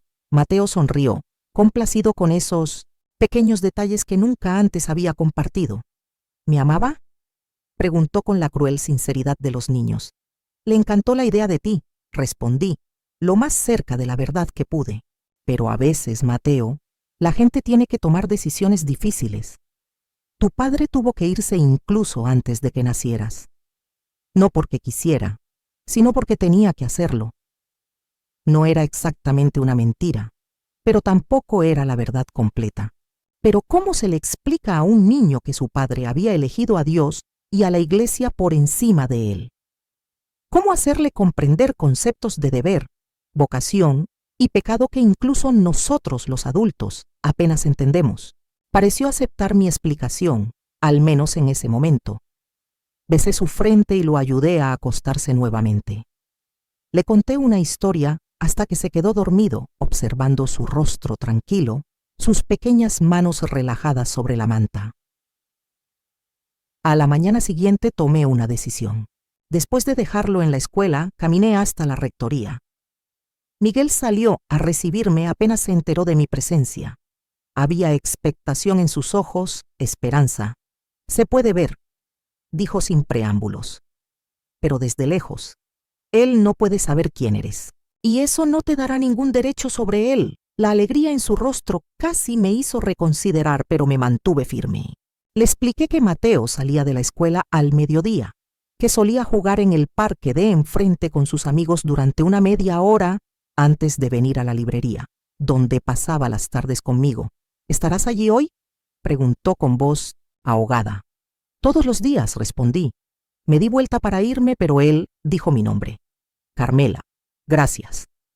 No respondí. Fue un pequeño gesto considerando todo lo que nos debía, todo lo que nos había quitado, pero yo no era una persona vengativa. Por naturaleza, algo en la forma en que había envejecido, el genuino arrepentimiento en sus ojos, tocó una parte de mí que pensé que estaba muerta. Esa tarde, desde el escaparate de la librería, observé a Miguel sentado en una banca del parque, lo suficientemente lejos como para no llamar la atención, pero lo suficientemente cerca como para ver a Mateo jugando con sus amigos. Vi cómo sus ojos seguían cada movimiento de su hijo, cómo sonreía cuando reía, cómo se contenía para no acercarse. Solo 20 minutos y se fue antes de que Mateo pudiera notarlo, antes de que le hicieran preguntas. Al día siguiente estuve allí de nuevo, y el siguiente, y el otro. Durante una semana entera siguió la misma rutina. Observó desde la distancia y se fue antes de que Mateo llegara a la librería. El último día de su estancia en Santa Clara sucedió algo inesperado. Mateo estaba jugando con una pelota con sus amigos cuando ésta rodó hasta los pies de Miguel. Observé la escena con el corazón acelerado desde el escaparate de la librería, sin poder intervenir a tiempo. Miguel cogió el balón y lo devolvió con una sonrisa. Mateo le dio las gracias y por un momento, padre e hijo quedaron frente a frente, separados por apenas unos centímetros y un enorme secreto. Cuando Mateo llegó más tarde a la librería, comentó casualmente sobre el nuevo cura de la ciudad que le había devuelto el baile. Respondí vagamente, pero estuve tenso el resto del día. Esa noche, Miguel vino a despedirse. Dijo que partiría a la mañana siguiente hacia Uruapán, que había recibido la bendición que necesitaba. Ver a nuestro hijo, saber que estaba bien, que estaba feliz.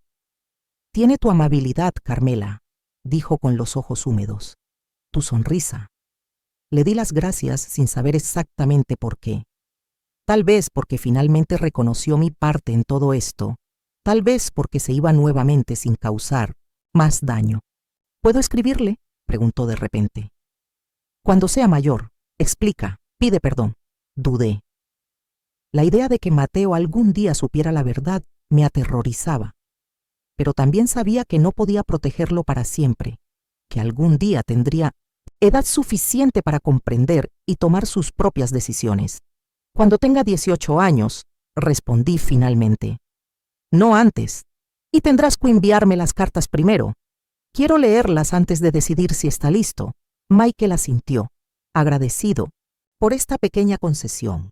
Nos despedimos como extraños que comparten un profundo secreto, no como los amantes que éramos, no como los padres de Mateo, sino como dos personas cuyos destinos se entrelazaron y separaron, dejando marcas permanentes el uno en el otro. Y así, Miguel se fue nuevamente. Esta vez, sin embargo, no dejó ningún vacío. Dejó una promesa, que algún día Mateo sabría toda la verdad, cuando estuviera listo para recibirla. La vida continuó. Mateo creció, transformándose de niño a adolescente. Era estudioso, responsable, siempre con un libro bajo el brazo. A los 15 años anunció que quería ser maestro, que quería estudiar en la Universidad Nacional de la Ciudad de México. Mi corazón se hundió al pensar en verlo partir, pero sabía que no podía retenerlo en Santa Clara para siempre, al igual que mis padres no podían retenerme a mí. Mi madre falleció pacíficamente mientras dormía cuando Mateo tenía 16 años. Su muerte nos acercó aún más. Ahora estábamos solos nosotros dos y tía Magdalena, quien a pesar de su avanzada edad, aún mantenía una lucidez impresionante. Nuestra pequeña familia, unida por vínculos que iban más allá de la sangre, fue en el cumpleaños número 18 de Mateo cuando recibí la primera carta de Miguel, según lo acordado. Fue largo, sincero, rebosante de pesares y explicaciones. Contó su historia desde el principio, cómo entró al seminario siendo muy joven, cómo trató de negar sus sentimientos por mí, cómo la culpa lo consumió cuando se enteró del embarazo, cómo la cobardía lo hizo huir. Explicó cómo los años siguientes fueron un tormento, cómo intentó redimirse a través del trabajo pastoral en las comunidades pobres, cómo nunca dejó de pensar en nosotros. Pidió perdón, sin esperar recibirlo, simplemente expresando su más sincero pesar. Y, finalmente, dijo que respetaría cualquier decisión que tomara Mateo, conocerlo o no, aceptarlo o no. Leí la carta varias veces, reviviendo sentimientos que creía que habían estado enterrados hacía mucho tiempo. Ya no era el amor ardiente y prohibido de antes, ni el odio amargo que le siguió. Era algo más complejo, una comprensión de los errores que ambos cometimos, las circunstancias que nos moldearon, las decisiones que tomamos con las limitadas herramientas que teníamos. La pregunta ahora era, ¿estaba Mateo preparado para esto? Mateo había crecido con la historia de su difunto padre, un trabajador honesto que murió en un accidente antes de que él naciera. Era una narración sencilla, sin las complicaciones de la verdad. Revelar ahora que su padre fue, en realidad, un sacerdote que abandonó a su familia por deber religioso, sería como derribar los cimientos de su identidad. Pero mantenerlo en la ignorancia cuando ya era un hombre tampoco parecía justo.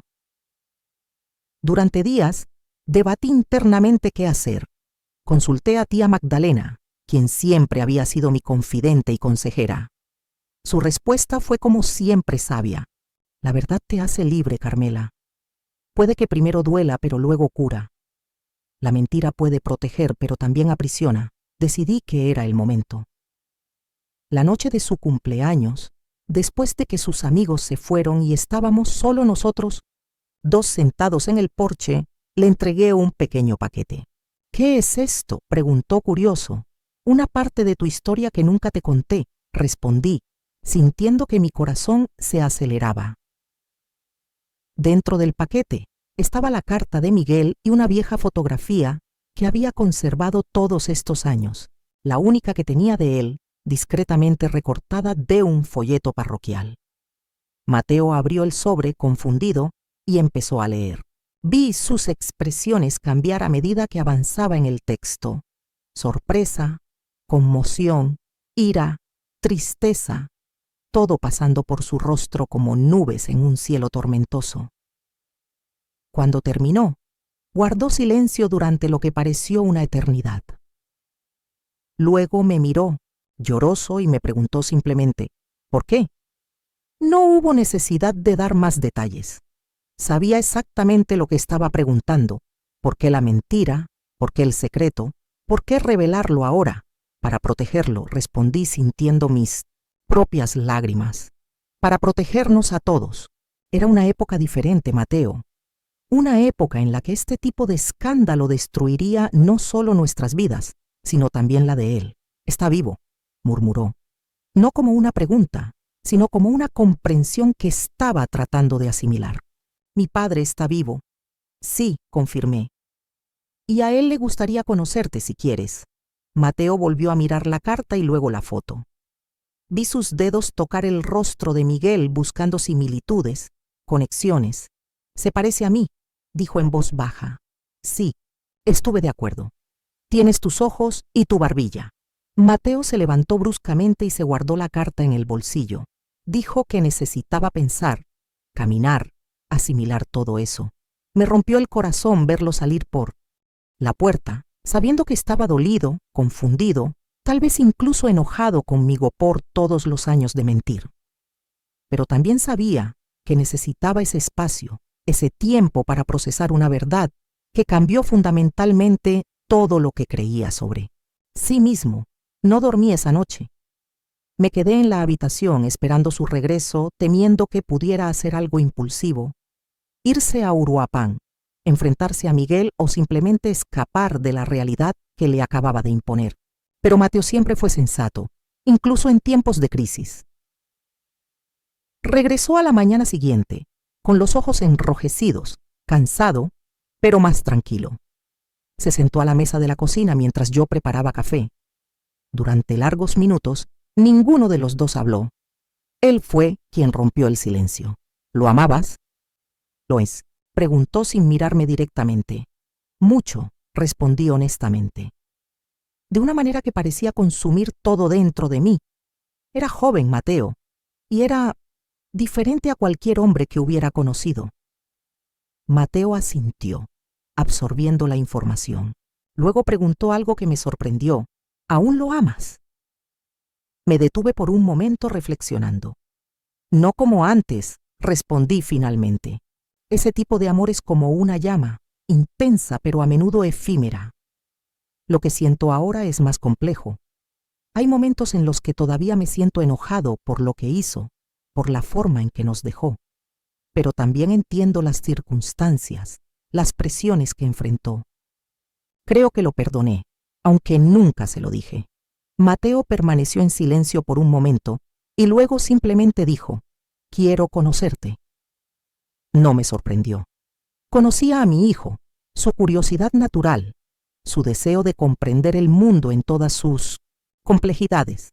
Incluso con el dolor de la revelación, no podría resistir la oportunidad de conocer la otra mitad de sus orígenes. Le escribí a Miguel esa misma tarde. Una carta breve y directa. Mateo había leído tu carta y quería conocerte. Sugerí una reunión el mes siguiente, cuando Mateo estaría de vacaciones escolares. Propuse una ubicación neutral, el pueblo de Morelia, lo suficientemente grande como para darnos privacidad, lo suficientemente lejos de Santa Clara para evitar comentarios. La respuesta llegó la semana siguiente, una carta temblorosa, casi ilegible por tanta emoción. Miguel estuvo de acuerdo con todo, agradeció la oportunidad y prometió no tener expectativas más allá de lo que Mateo estuviera dispuesto a ofrecer. Las semanas siguientes fueron tensas. Mateo estaba más tranquilo, más introspectivo.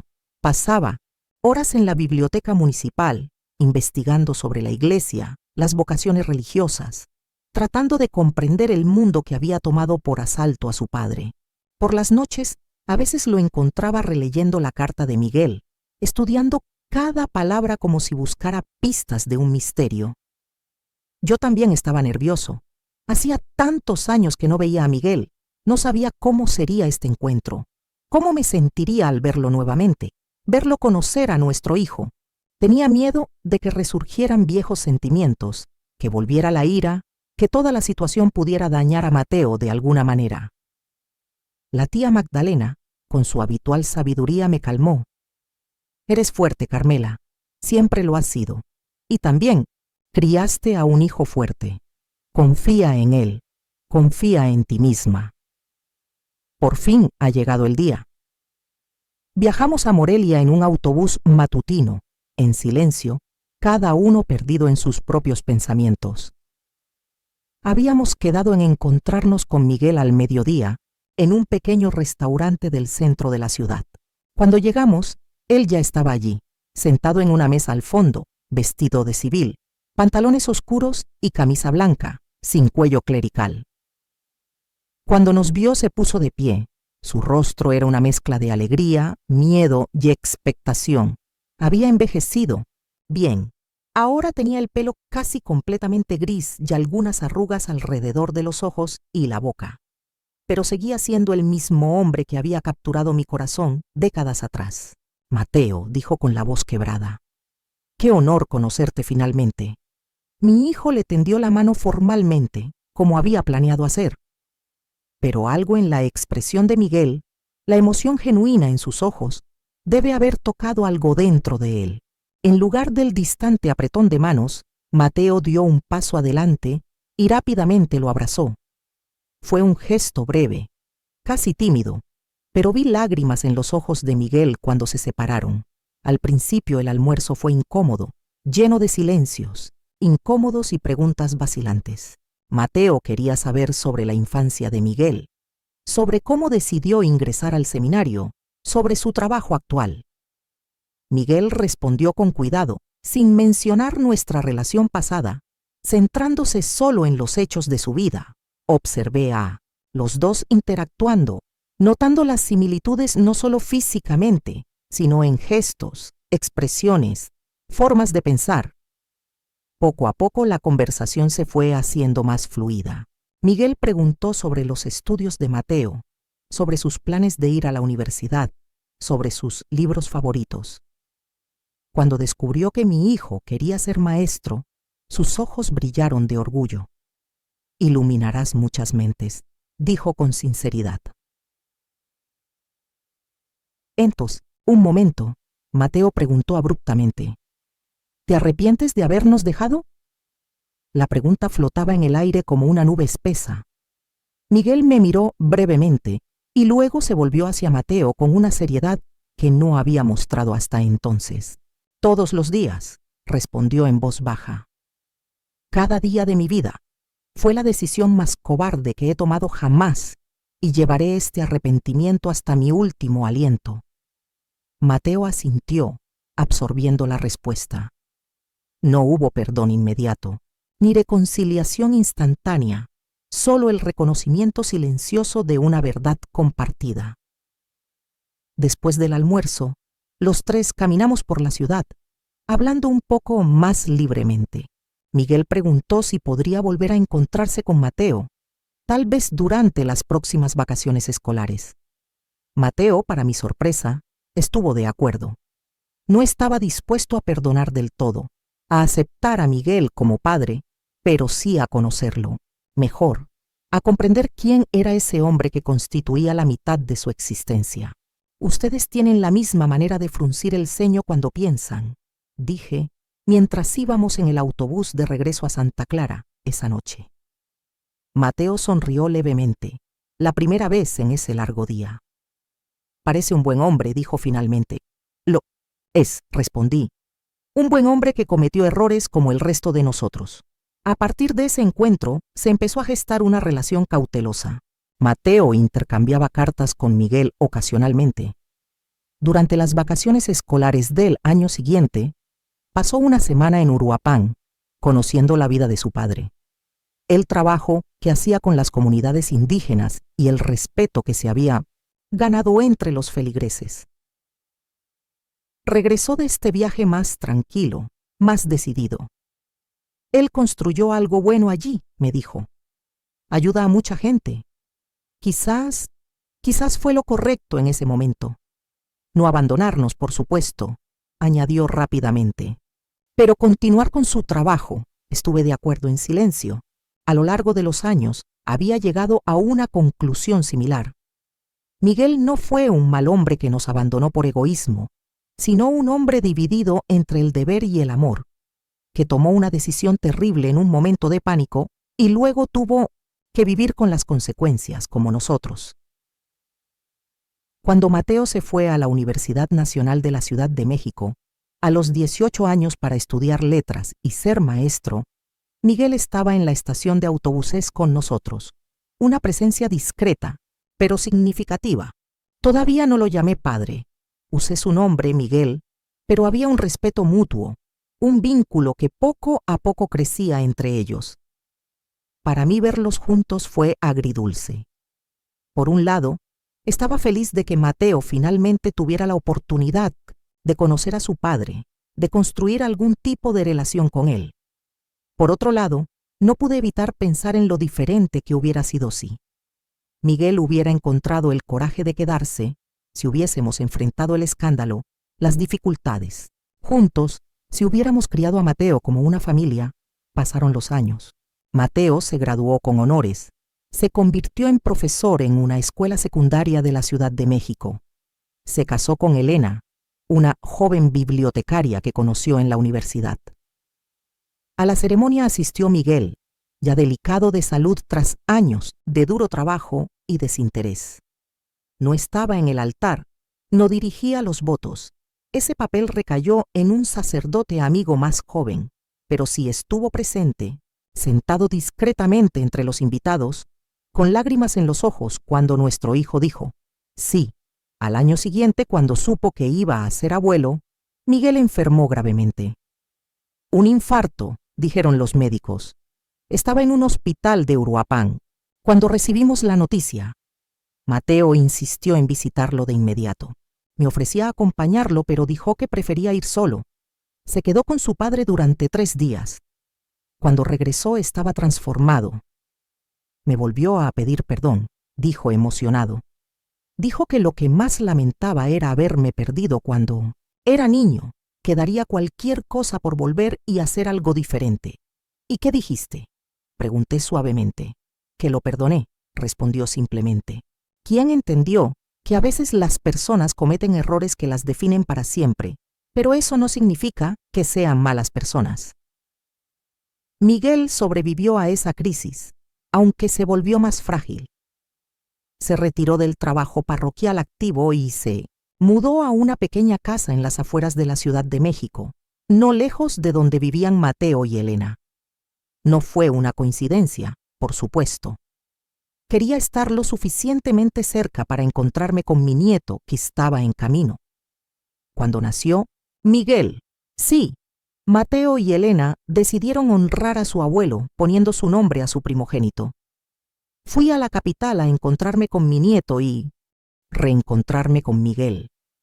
Estábamos los 3 en el hospital, yo, el padre y el abuelo, contemplando al recién nacido en brazos de Elena, una nueva generación que llevaba nuestra sangre, nuestra historia, nuestros errores y aciertos. Miguel, el abuelo, tomó al bebé en brazos con manos temblorosas, miró la carita y luego a Mateo, que observaba la escena con los ojos húmedos. Gracias, murmuró más para sí mismo que para nosotros. Fue un agradecimiento por el milagro de estar allí, por la oportunidad de redención, por la oportunidad de amar a este nuevo ser sin las complicaciones y errores del pasado. En ese momento, mirándolos a los 3, mi hijo, mi nieto y el hombre que fue mi primer y único amor verdadero, sentí una extraña sensación de plenitud. El círculo se había cerrado de alguna manera, el dolor se había convertido en comprensión, el abandono en reconciliación, la amargura en aceptación. En los años siguientes, visité con frecuencia la Ciudad de México. Vio con alegría cómo el pequeño Miguel crecía fuerte y sano, cómo Mateo se convertía en un profesor respetado y querido por sus alumnos, cómo Elena compaginaba su carrera en la biblioteca con la maternidad, y observó, con cierta melancolía, cómo el viejo Miguel envejecía rápidamente, como si la vida ahora le pasara factura a los años de privaciones y sacrificios. Mi antiguo amante, el padre de mi hijo, ya era solo un hombre mayor, de pasos lentos y manos temblorosas, que esperaba ansioso las visitas de su nieto los domingos. Cuando el pequeño Miguel cumplió 3 años, el viejo Miguel sufrió otro infarto más grave que el primero. Esta vez, los médicos fueron claros. No podían hacer mucho más que mantenerlo cómodo. Permanecí en la capital durante esas semanas difíciles. Nos alternaríamos Mateo y yo en el hospital. A veces nos quedábamos juntos en la habitación, los 3, recordando historias, llenando vacíos, construyendo puentes sobre los abismos del tiempo y las elecciones pasadas. Miguel estaba débil pero lúcido, agradecido por nuestra presencia. Una tarde, cuando estábamos solos, Mateo había ido a buscar al pequeño Miguel al colegio, me tomó la mano con una fuerza sorprendente para alguien tan débil. Carmela, dijo en voz baja, gracias por ser tan fuerte, por criar tan bien a nuestro hijo, por perdonarme incluso cuando no lo merecía.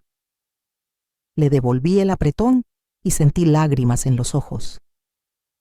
Nunca dije que te perdonaba, respondí con una media sonrisa. Él también sonrió comprendiendo. Pero está aquí, después de todo. Sí, estuve allí, no por obligación, no por expectativa social, sino por elección, porque al final entendí que guardar rencor era como beber veneno y esperar a que la otra persona muriera. Había perdonado a Miguel no por él, sino por mí, por Mateo, por el pequeño Miguel que comenzaba su vida sin el peso de aquellos viejos rencores. Te amaba, ¿sabes?, dijo, casi en un susurro. Más de lo que creía posible amar a alguien, pero también amaba a Dios, y no sabía cómo conciliar los dos amores. Lo sé, respondí simplemente, porque era verdad. Después de décadas de reflexionar sobre nuestra historia, realmente lo sabía. Entendí la batalla interna que había enfrentado, el dilema imposible entre su vocación y su corazón. Esto no justificó su abandono, pero lo hizo humano, falible, digno de comprensión. Miguel falleció pacíficamente esa misma noche, con Mateo sosteniendo una de sus manos y yo con la otra. Se fue reconciliado, con Dios, con nosotros, consigo mismo. Fue enterrado con su hábito sacerdotal, como pidió, pero con una pequeña foto nuestra, Mateo, yo y el pequeño Miguel, junto a su pecho, dentro del ataúd. Un reconocimiento silencioso de sus dos mundos, de sus dos lealtades. En el funeral vi a muchos de sus feligreses pasados y presentes, personas cuyas vidas había tocado positivamente, familias a las que había ayudado, parejas a las que había aconsejado. Había hecho el bien a su manera. Había encontrado un propósito, tal vez una forma de reparación en el servicio a los demás. Hoy, a mis 87 años, miro hacia atrás y veo una vida marcada por un gran dolor, sí, pero también por una gran alegría. Veo un hijo extraordinario, un nieto brillante, una nuera amorosa. Veo una librería que prosperó bajo mi cuidado y que ahora, en manos de un gerente joven y competente, continúa trayendo conocimientos y sueños a Santa Clara. Y veo a Miguel no como el hombre que me abandonó, no como el sacerdote atormentado, sino como el complejo ser humano que era. Alguien que cometió un grave error pero que pasó el resto de su vida intentando enmendarlo. Alguien que amaba a su manera imperfecta y al final, alguien que encontró la paz. Como yo. Si esta historia te tocó el corazón, suscríbete al canal. Aquí compartimos experiencias reales, recuerdos que moldean vidas y que también pueden tocar la tuya. Deja en los comentarios qué parte de este viaje te resonó más. ¿Fue el amor prohibido? ¿La valentía de la maternidad solitaria? ¿El poder del perdón después de tantos años? Sus historias y reflexiones son preciosas para nuestra comunidad. Y si también llevas en tu corazón una historia de amor, pérdida y redención, debes saber que no estás solo. Todos de alguna manera cargamos con nuestros propios amores imposibles, nuestros propios dolores transformadores, nuestros propios viajes de perdón. Gracias por escucharme, por ser testigo de mi vida. Hasta el próximo informe.